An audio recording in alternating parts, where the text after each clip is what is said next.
ultimately, the Pinkertons in the late 19th century don't become so much an investigative and selective or surgical elimination unit as they become an army at the service of industry to suppress the labor movement. They kind of shift out of this investigative role that they had been in, although that's still maintained.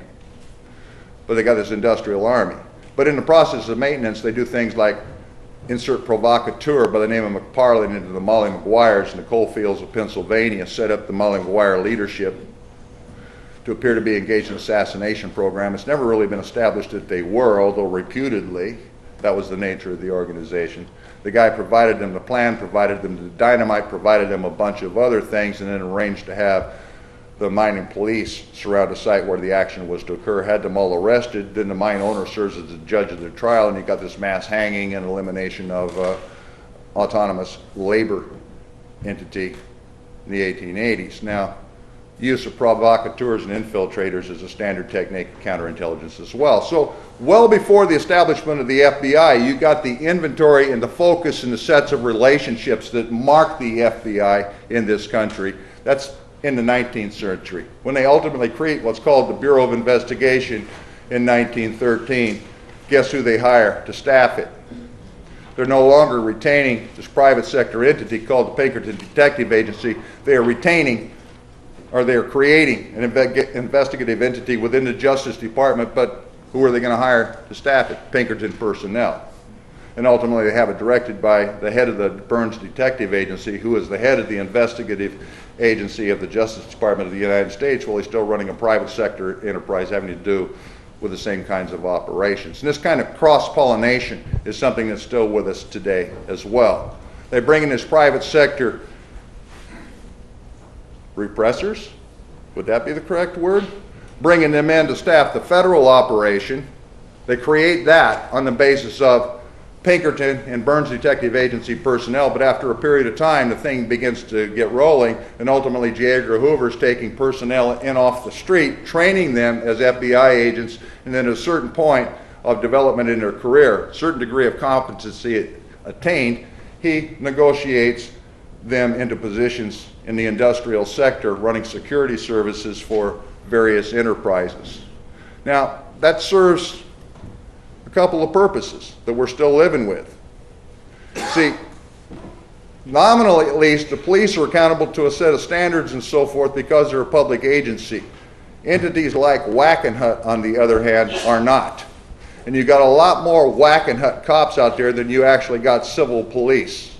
You got 1.3 million private cops floating around out there, and some of them are still Pinkertons, okay? And the top cadres and all of these, Wackenhut and all of his colleagues that set this up are former FBI personnel. You go to the security of any major industrial concern in the United States today, as would have been the case at any point in the last century, you're going to find that it's headed by an FBI-trained individual, and that most of the personnel serving under that individual are also going to be former FBI personnel. You go to the security and intelligence gathering agencies of something like the Mormon Church, same thing. Now, you constrain an entity like the FBI in terms of its surveillance activities, its information gathering, the sorts of techniques that can be deployed, as has happened a couple of times in American history. And what happens simply is that they suspend their direct investigative operations and simply start receiving reports from these guys that they've set out as seed plants in the private sector. There's continuous communication between the two. In the 1920s, when the FBI was formally barred by law from engaging in any kind of political surveillance activity, when J. Edgar Hoover, as the new director of the FBI, had promised faithfully in Congress that if they gave him the job, he would take the FBI out of political activity altogether, he was able to fulfill that promise. The Bureau itself, for a period of over 10 years, did not engage in direct political surveillance. It simply received political surveillance information from naval intelligence with which he had formed a relationship, and from this vast proliferation that was growing ever larger of security forces, investigative forces out in the private sector that had been pollinated and seeded with FBI personnel. And they provided all the data, all the file information that the FBI could possibly use without the FBI lifting a finger to collect it. You see, So even when you stop them, they keep right on going. Even when they can go in and pass a polygraph saying, no, I'm not assigning my agents to do this, and they're telling the truth, they're still getting the information because they created the ways of circumventing law.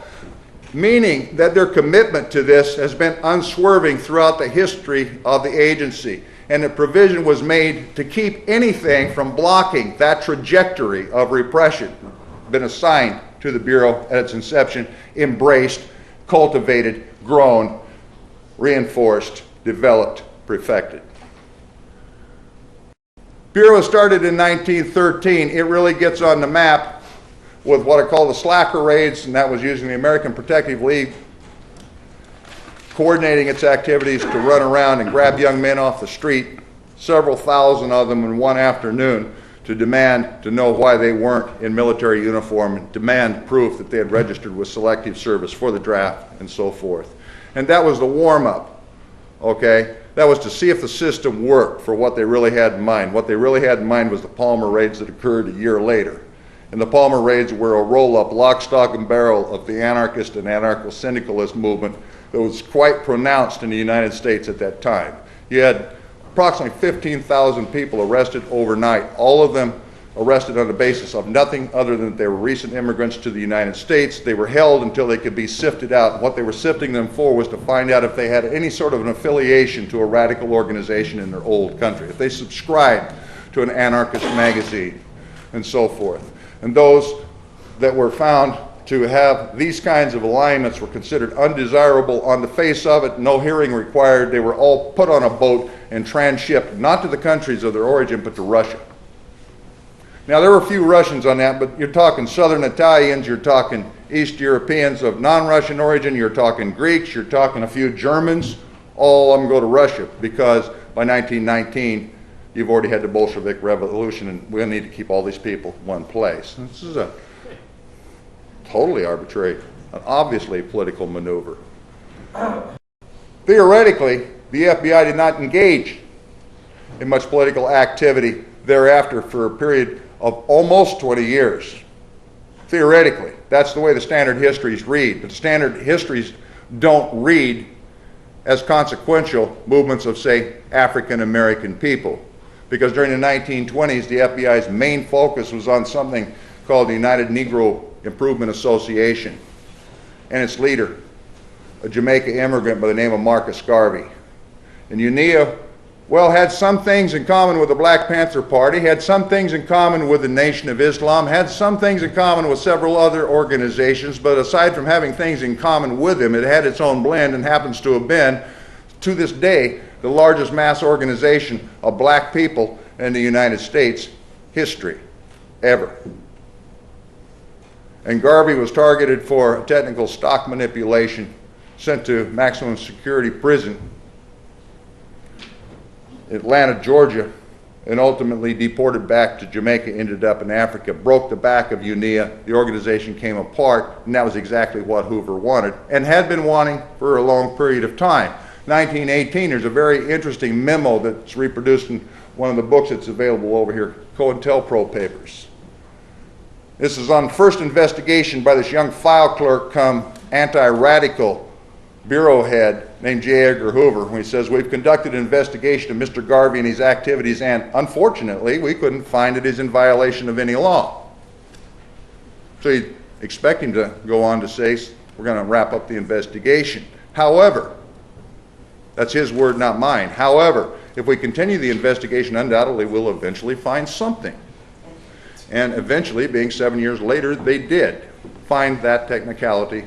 That was a political targeting. The argument will be made when you bring that up in a lot of other instances as well that, well, Garvey did violate the law.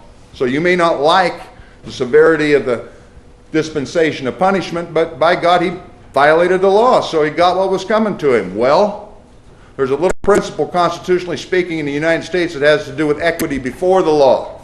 And yeah, on some peripheral technical charge, Marcus Garvey undoubtedly did engage in what would be stock fraud. Not that he pocketed any of the money, he simply spent the money on a business other than he offered the stock for, made the investment there.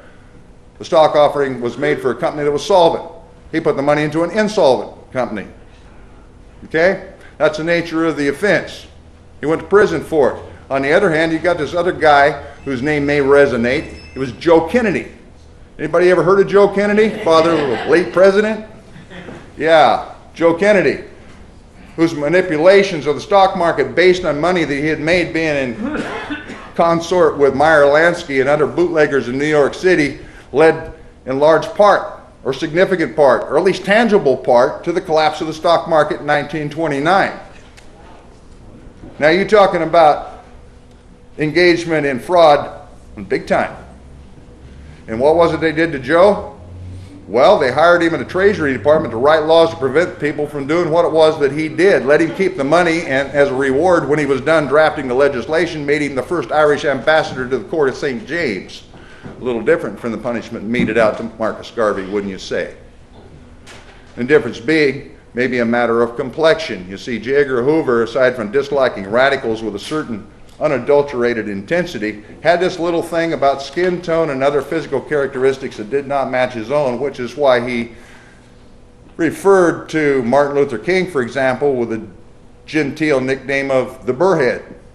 You can kind of get an idea of the mentality of the individual out of the language used. This, of course, is in private conversation. This was not for public consumption, but this is the guy who was dictating policy.